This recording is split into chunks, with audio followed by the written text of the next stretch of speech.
Hello students, आज हम समझेंगे केमिकल रिएक्शंस एंड इक्वेशन के बारे में, जो कि चैप्टर फर्स्ट है क्लास 10th का। तो यहाँ पर सबसे पहले हम जान लेते हैं केमिकल रिएक्शंस के बारे में। It is a process in which one और more substance formed new substance. कहने का मतलब ये है कि यहाँ पर एक या एक से ज़्यादा सब्सटेंस आपस में कंबाइन होंगे और एक नया सब्सटेंस फॉर्म करेंगे।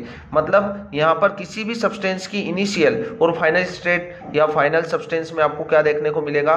चेंजेस देखने को मिलेगा, है ना। And it can't be reverse by physical method. मतलब आप क्या करेंगे, इसको किसी फिजिकल मेथड के थ्रू जो नया सब्सटेंस बन रहा है केमिकल रिएक्शन में, उसको वापस उसकी इनिशियल स्टेट में ले जाना पॉसिबल नहीं है। और फिजिकल मेथड्स क्या होती है? मैग्नेटिज्म, है ना। 9th क्लास में आप पढ़ चुके, फिल्ट्रेशन, इवेपोरेशन और डिस्टिलेशन। मतलब यहाँ पर यदि हम बात करें फिल्ट्रेशन मेथड की, तो फिल्ट्रेशन मेथड जैसे हमने चाय बनाई। अब चाय को बनाया हमने तो उसमें दूध, पानी, शक्कर सब कुछ डाला और हमारे पास फाइनली चाय बन गई। तो जो फाइनल प्रोडक्ट हमारे पास क्या बना? वो चाय बना। और इनिशियल क्या था? दूध, पानी, शक्कर, ये सब इनिशियल है।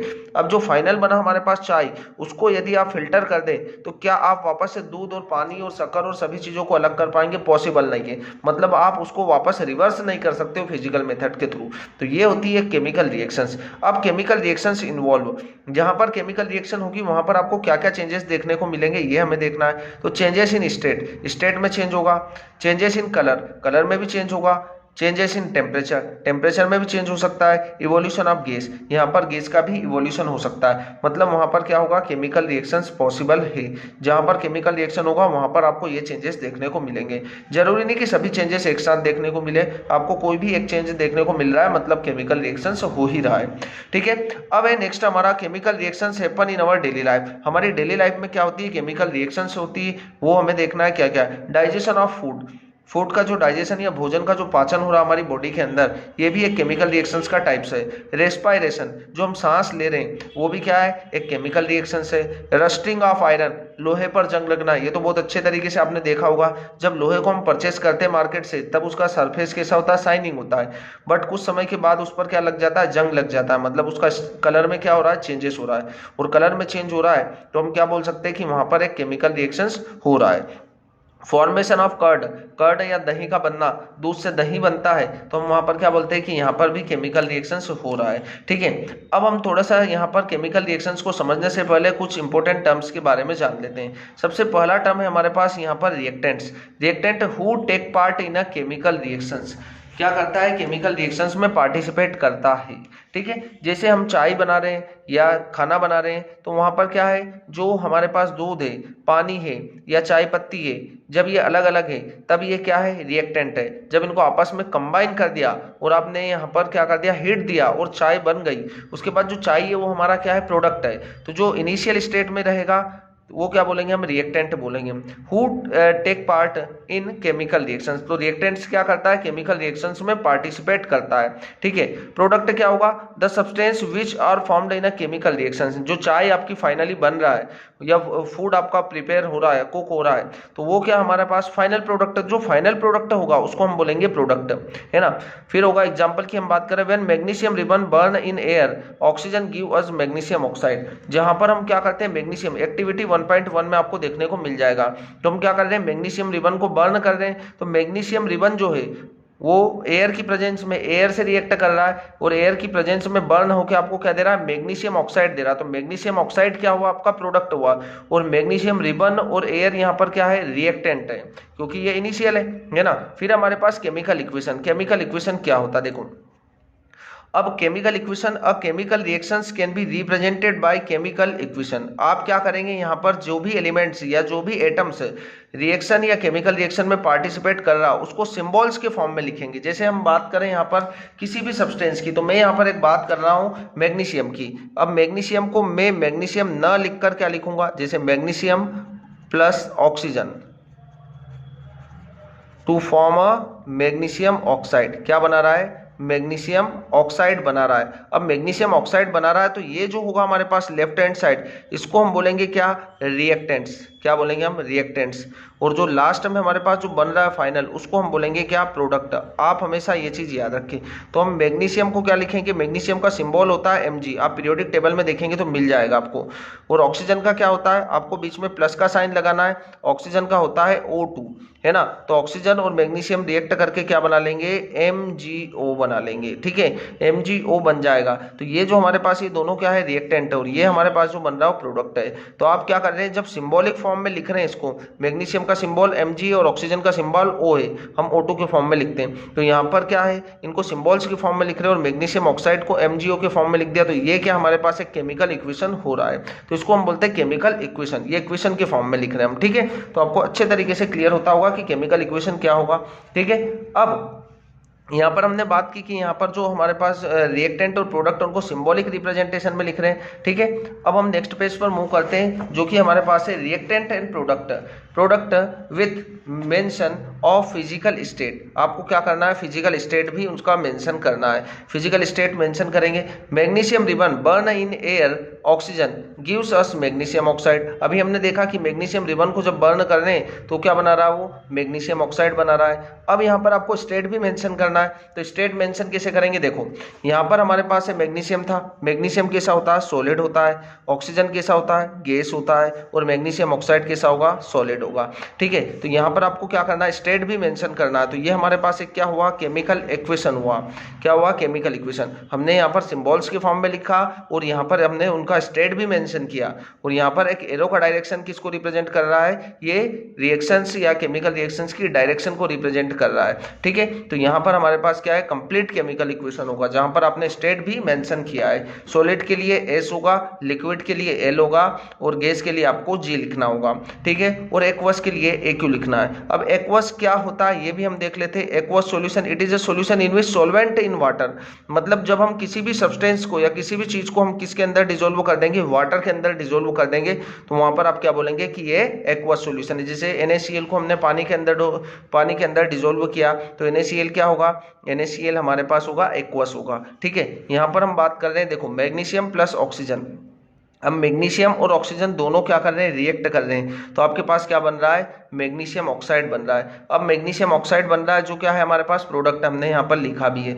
मैग्नीशियम और ऑक्सीजन ये दोनों क्या है, रिएक्टेंट। आपको बीच में प्लस का साइन लगाना है। यहाँ पर अभी ये दोनों अलग अलग थे, हमने इनको कंबाइन किया तो हमारे पास क्या हुआ, यहाँ पर हमारे पास मैग्नीशियम ऑक्साइड फॉर्म हुआ। तो ये दोनों रिएक्टेंट होंगे। लेफ्ट हैंड साइड वाला क्या होगा, ऑलवेज रिएक्टेंट होगा, जो रिएक्शन में पार्टिसिपेट करेगा। Mg plus O2, Mg plus O2 है ना, और MgO बना रहा। बट अभी यहाँ पर हमने क्या किया था, इनका स्टेट मेंशन नहीं किया था कि मैग्नीशियम सॉलिड है, ऑक्सीजन गैस है और मैग्नीशियम ऑक्साइड भी सॉलिड है।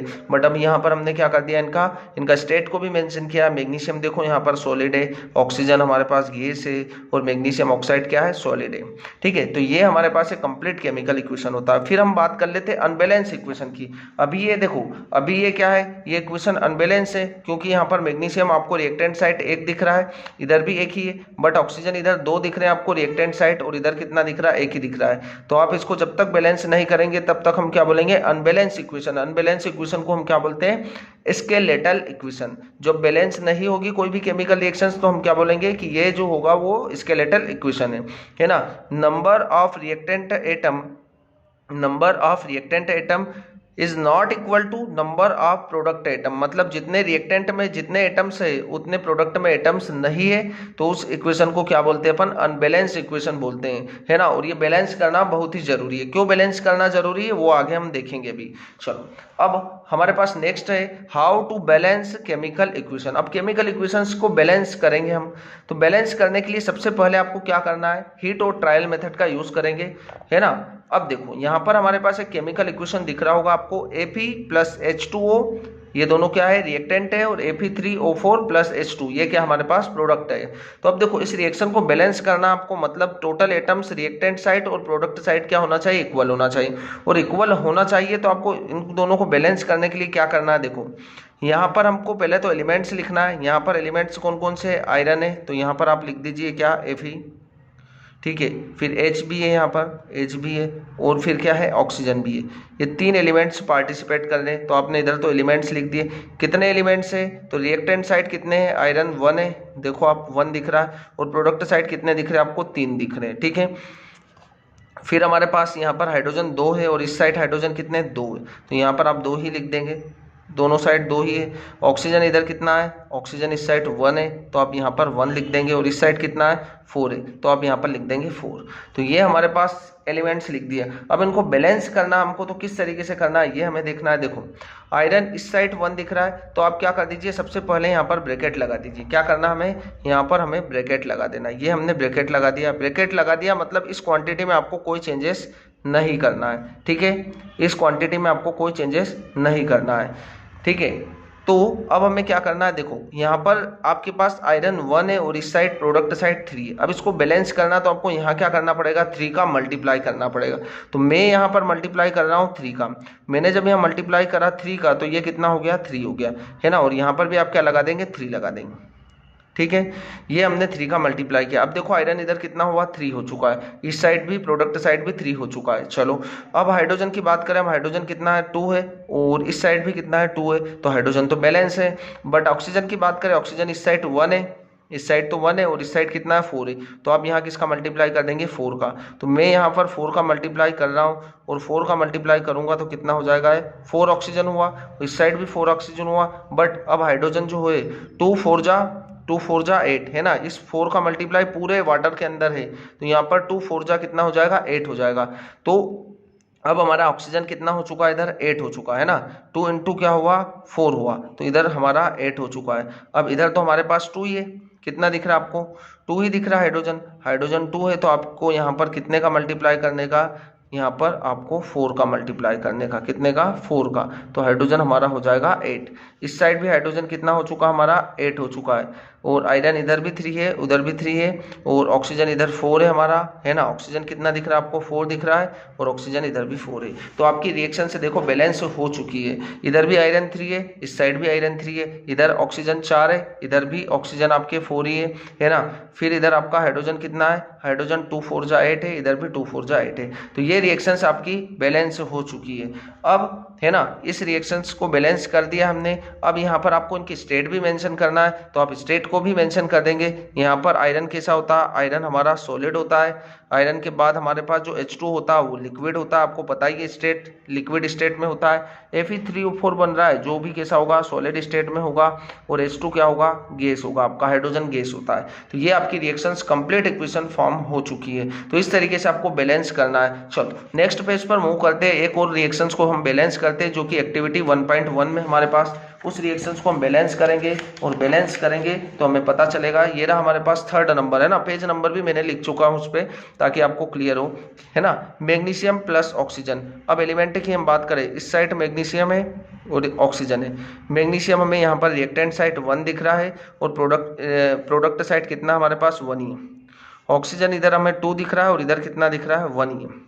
तो आपको क्या करना पड़ेगा, यहाँ पर मल्टीप्लाई करेंगे। अब देखो ऑक्सीजन है आपके पास, तो ऑक्सीजन आपके पास 2 है इधर, और इधर कितना 1 है। तो आपको क्या करना है, यहाँ पर पहले तो ब्रैकेट लगाना है सभी में, और ब्रैकेट लगाएंगे जिससे हमारा रिएक्शंस बैलेंस हो जाएगा।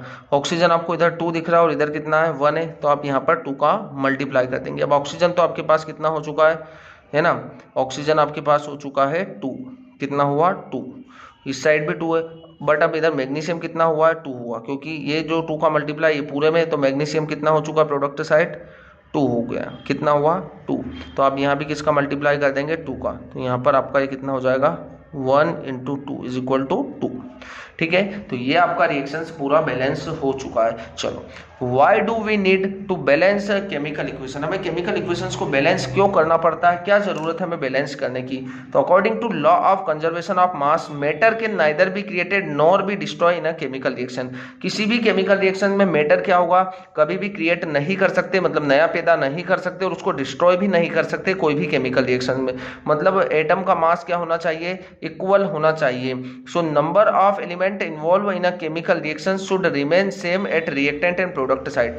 आपको क्या करना है, जो रिएक्टेंट साइड और प्रोडक्ट साइड है वो मास ऑलवेज इक्वल होना चाहिए। अब मास कब इक्वल होगा, जब एटम इक्वल होंगे, है ना। तो mass of reactant is equal to the mass of product, मतलब मास रिएक्टेंट का मास जो होगा वो प्रोडक्ट के मास के क्या होना चाहिए, इक्वल होना चाहिए, तभी आपका रिएक्शंस बैलेंस माना जाएगा, बैलेंस होगा। अभी यहाँ पर हमारे पास मैग्नीशियम इधर 1 था, इधर भी 1 था, बट ऑक्सीजन बैलेंस नहीं था। जब हमने बैलेंस नहीं किया उसके पहले की बात हम कर रहे हैं। तो ऑक्सीजन इधर 2 थे हमारे पास, इधर ऑक्सीजन 1 ही था, तो हमने क्या किया 2 से मल्टीप्लाई किया ताकि एटम्स बैलेंस हो जाए। और हर एक एटम्स का मास क्या होता है, एटम्स का मास जो होगा वो आप पीरियोडिक टेबल में देखेंगे तो आपको पता लग जाएगा। मैग्नीशियम को 24 होता है, ऑक्सीजन का 16 होता है, तो 16 इंटू 2 कितना हो रहा है 32 है ना, 32 और ये होगा 24। इन दोनों को ऐड कर देंगे और इसका जो मास होगा वो इसके इक्वल होगा। तो रिएक्टेंट और प्रोडक्ट का मास क्या होगा, ऑलवेज इक्वल होगा, मतलब आपको रिएक्शंस बैलेंस करना पड़ेगा।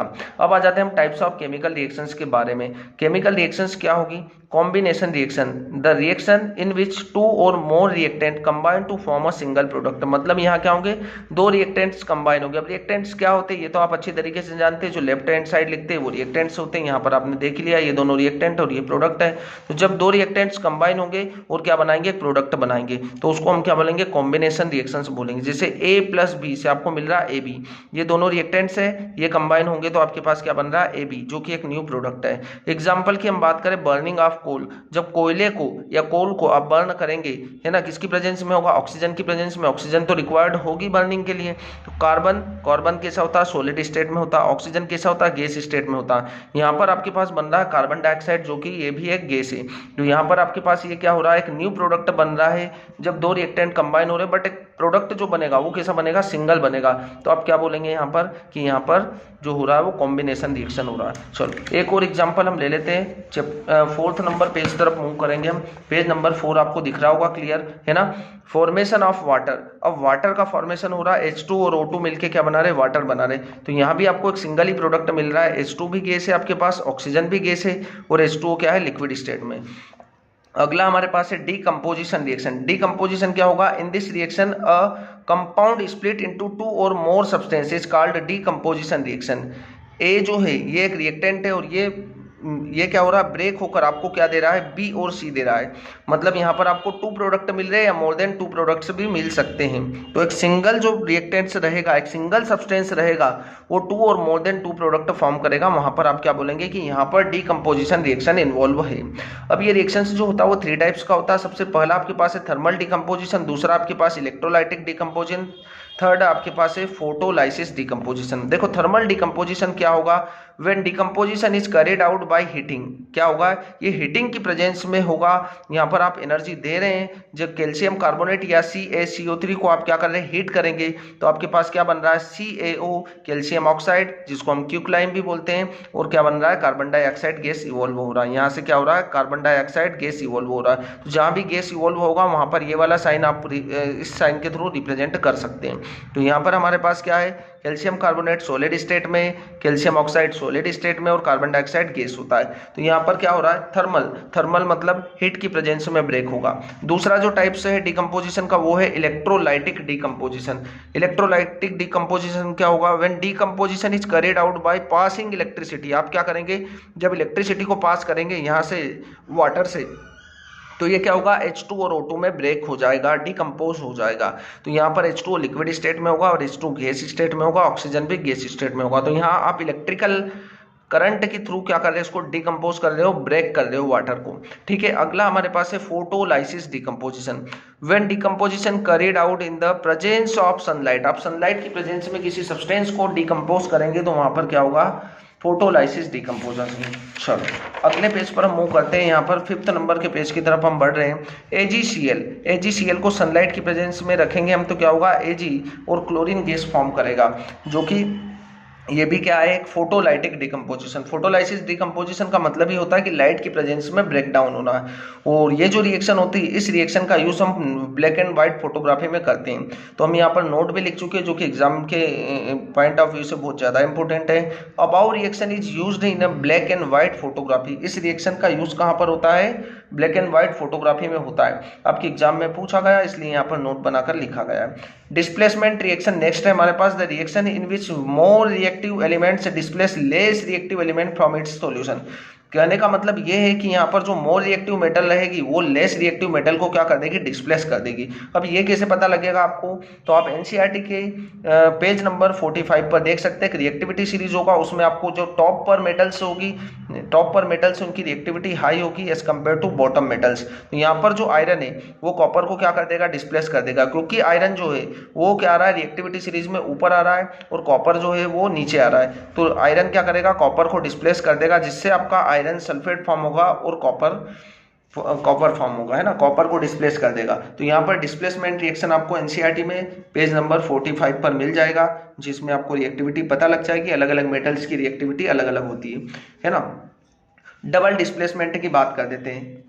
Reactions in which new compound are formed by mutual exchange of ions. यहाँ पर क्या हो रहा है, आयंस का एक्सचेंज हो रहा है, Na2SO4 और BaCl2। देखो यहाँ पर क्या है, Na प्लस होता है और SO4 2 माइनस होता है। मैं यहाँ पर इस रिएक्शंस को लिख के भी बता देता हूँ, Na2SO4 प्लस BaCl2, ठीक है, ये दोनों मिलके क्या दे रहे हैं, तो देखो Na पर क्या होता है, प्लस होता है, SO4 पर -2 होता है और Ba पर होता है 2 प्लस और Cl पर होता है माइनस। तो यहाँ पर देखो Na किसके साथ कंबाइन होगा, Cl के साथ, और Ba किसके साथ कंबाइन होगा, SO4 के। तो हमारे पास क्या बनेगा, देखो Na कितने 2 है, तो यहाँ पर हो जाएगा 2NaCl और यहाँ पर Ba और SO4। तो आपके पास क्या हो रहा है, यहाँ पर डबल डिस्प्लेसमेंट, 2 बार डिस्प्लेसमेंट हो रहा है। तो यहाँ पर क्या बन रहा है हमारे पास, NaCl और BaSO4 का आपको मिलता है PPT। मतलब ये क्या हो जाता है, टेस्ट ट्यूब में जब ये रिएक्शन होता है तो ये बॉटम में कलेक्ट हो जाता है, बॉटम में अनडिसॉल्व फॉर्म में नीचे बैठ जाता है। तो ये हमारे पास होगा नीचे बैठने का साइन होगा, है ना, ये प्रेसिपिटेशन बोला जाता है, इसको PPT क्या बोला जाता है, PPT। तो ये अनडिसॉल्व फॉर्म में नीचे कलेक्ट हो जाएगा। तो यहाँ पर जब 2 सॉल्ट की रिएक्शन होगी वहां पर क्या हो रहा है, डबल डिस्प्लेसमेंट रिएक्शन हो रहा है, जो कि आपको यहाँ पर दिख रहा होगा, ठीक है। तो ये हमारे पास है प्रेसिपिटेट, है ना। अभी जिस रिएक्शन की, it is an insoluble solid that emerge from a liquid solution. ये क्या होगा, ये इनसोल्युबल सॉलिड रहेगा जो कि नीचे बॉटम में कलेक्ट हो जाएगा। जैसे हम यहाँ पर रिएक्शन करा रहे हैं AgNO3 का NaCl के साथ, तो आपके पास बन रहा है AgCl, ये क्या है, इनसोल्युबल सॉल्ट बन रहा है, और ये क्या होगा, NaNO3। तो यहाँ पर ये क्या होगा, एक डबल डिस्प्लेसमेंट रिएक्शन भी और प्रेसिपिटेशन भी। प्रेसिपिटेशन मतलब क्या हो रहा है, इनसोल्युबल सब्सटेंस फॉर्म हो रहा है जो कि बॉटम में कलेक्ट हो जाता है। तो ये हमारे पास होगा प्रेसिपिटेशन रिएक्शन जो कि डबल डिस्प्लेसमेंट का टाइप से। नेक्स्ट पेज 6 पेज की तरफ मूव करते हैं हम, ऑक्सीडेशन एंड रिडक्शन। अब हमारे पास ऑक्सीडेशन और रिडक्शन क्या होगा, देखो oxidation, the addition of oxygen to substance, the removal of hydrogen from a substance। मतलब वहां पर ऑक्सीजन ऐड हो जाए या हाइड्रोजन रिमूव हो जाए, एक ही बात होगा, हम उसको ऑक्सीडेशन बोलेंगे, है ना। हमने बोला एडिशन ऑफ ऑक्सीजन और रिमूवल ऑफ हाइड्रोजन, तो उसको वहां पर क्या होगा, ऑक्सीडेशन होगा। फिर रिडक्शन की बात करें तो एडिशन ऑफ हाइड्रोजन, यहाँ पर हाइड्रोजन ऐड हो रहा है, वहां से हाइड्रोजन निकल रहा था, यहाँ से हाइड्रोजन ऐड हो रहा है ना। तो the addition of hydrogen to a substance and removal of oxygen from a substance, यहाँ से ऑक्सीजन रिमूव होगा रिडक्शन के केस में। तो देखो यहाँ पर है हमारे पास कॉपर का रिएक्शन हम ऑक्सीजन के साथ करा रहे हैं। देखो यहाँ पर क्या है, कॉपर अकेला दिख रहा है आपको रिएक्टेंट साइड, और प्रोडक्ट साइड कॉपर क्या है, ऑक्सीजन से जुड़ा हुआ है। तो कॉपर से क्या जुड़ चुका है, कॉपर से ऑक्सीजन जुड़ चुका है, मतलब कॉपर का क्या हो चुका है, ऑक्सीडेशन हो चुका है, क्योंकि हमने बोला है कि जहां पर भी ऑक्सीजन ऐड होगा वहां पर क्या होगा, ऑक्सीडेशन होगा। तो कॉपर आप रिएक्टेंट साइड और प्रोडक्ट साइड देखेंगे आपको चेंजेस देखने को मिल जाएंगे। इधर कॉपर अकेला लिखा हुआ है और इधर ऑक्सीजन के साथ है, मतलब ऑक्सीजन इससे जुड़ चुका है, और ऑक्सीजन जब जुड़ेगा तब ऑक्सीडेशन होता है। फिर हमने दूसरा जो रिएक्शन है, copper oxide plus H2, CuO plus H2। अब आप रिएक्टेंट साइड देखें और प्रोडक्ट साइड देखें, इधर कॉपर से ऑक्सीजन जुड़ा हुआ है, इधर कॉपर से ऑक्सीजन निकल चुका है, और ऑक्सीजन जब निकल चुका है तो हमने यहाँ बोला है कि द रिमूवल ऑफ ऑक्सीजन, तो यहाँ पर क्या हो रहा है, कॉपर का रिडक्शन हो रहा है, क्या हो रहा है, रिडक्शन हो रहा है, ठीक है। तो बहुत ही अच्छे तरीके से आपको क्लियर हो चुका होगा। अब हम देख लेते हैं effect of oxidation in daily life. हमारी डेली लाइफ में ऑक्सीडेशन के क्या क्या जो इफेक्ट है। सबसे पहला आपके पास है कोरोजन। कोरोजन क्या होता है, देखो when a metal is exposed to substance such as moisture, air, water, acid etcetera for some time a layer of oxide is formed. कहने का मतलब ये कि जब मेटल को आप खुला रख देंगे तो वो क्या होगी, वहां पर मॉइस्चर मतलब आपकी एटमॉस्फेयर में जो नमी होती है, जो एयर के अंदर जो वाटर प्रेजेंट होता है तो उसे हम बोलते हैं मॉइस्चर। एयर होगी, है ना, फिर वाटर होगा, वाटर से भी कुछ चीजें आपकी खराब हो जाती है, आपके घरों में भी देखते हैं लोहे पर क्या होता है, जंग लग जाता है। एसिड की प्रेजेंस में भी ये सभी सब्सटेंस क्या करते हैं, मेटल को खराब कर देते हैं और उसके ऊपर एक लेयर फॉर्म कर देते हैं। जो लेयर होती है वो ऑक्साइड की होती है ना। It is formed which weakens the metal, hence metal said to be corrode। उस मेटल को क्या बोलेंगे हम, कोरोड बोलेंगे। जैसे कि रस्टिंग ऑफ आयरन, आयरन के ऊपर क्या हो जाता है, रस्टिंग हो जाता है, जंग लग जाता है ना, तो उस पर क्या हो चुका है, बारिश के दिनों में तो और भी जल्दी जंग लगती है, क्योंकि उस पर क्या करता है, जो आपकी जो एयर होती है उसमें क्या होता है, मॉइस्चर प्रेजेंट होता है। Black coating of silver, silver के ऊपर क्या होता है, ब्लैक कोटिंग फॉर्म हो जाता है। Greenish coating of copper, copper के बर्तन, जो हमारे भगवान के जो बर्तन होते हैं उन पर भी ग्रीनिश लेयर फॉर्म हो जाती है, वहां पर भी क्या हो रहा है, वहां पर कोरोजन हो रहा है। ठीक है, तो ये आपको बहुत अच्छे तरीके से क्लियर होना चाहिए। यहाँ पर क्या हो रहा है, ऑक्साइड की लेयर फॉर्म हो जाती है, क्योंकि एटमॉस्फेयर में कितनी ही इंप्योरिटी होती है, तो मॉइस्चर, एयर, वाटर, एसिड, ये सभी क्या करेगी, मेटल की सरफेस को खराब कर देगी या उसको कोरोड कर देगी, तो हम वहां पर बोलेंगे कोरोजन हो रहा है। जैसे रस्टिंग ऑफ आयरन है ना, black coating of silver, green coating of copper, तो हम क्या करेंगे, उसको प्रिवेंट करने के लिए उसमें पेंटिंग कर देंगे ना, वार्निश या उस पर कलर कर देते हैं। हमने घरों में भी दरवाजे देखे होंगे लोहे के, तो वहां पर क्या कर देते हैं, हम कलर कर देते हैं या पेंट कर देते हैं, और उस पर क्या कर देंगे, ऑयल या ग्रीस लगा देंगे, जिससे उसके ऊपर पानी टिकता नहीं है और उस पर जंग नहीं लग पाएगा, है ना। फिर हम बात कर लेते हैं रेंसिडिटी की। तो रेंसिडिटी भी एक टर्म है जो कि भी ऑक्सीडेशन के थ्रू हो रहा है। The oxidation of fat and oil when expose to air, जब हम इनको खुला रखेंगे तो ये क्या हो जाएंगे, एक्सपोज हो जाएंगे, खराब हो जाएंगे। जितने भी आपने कुरकुरे या चिप्स देखे है ना, वो पैकेट के अंदर रहते हैं और पैकेट के अंदर गैस भरा हुआ होता है। तो गैस कौन सा गैस होता है, वो नाइट्रोजन गैस होता है। यहाँ पर लिखा है देखो, N2 gas fill in the chips packet.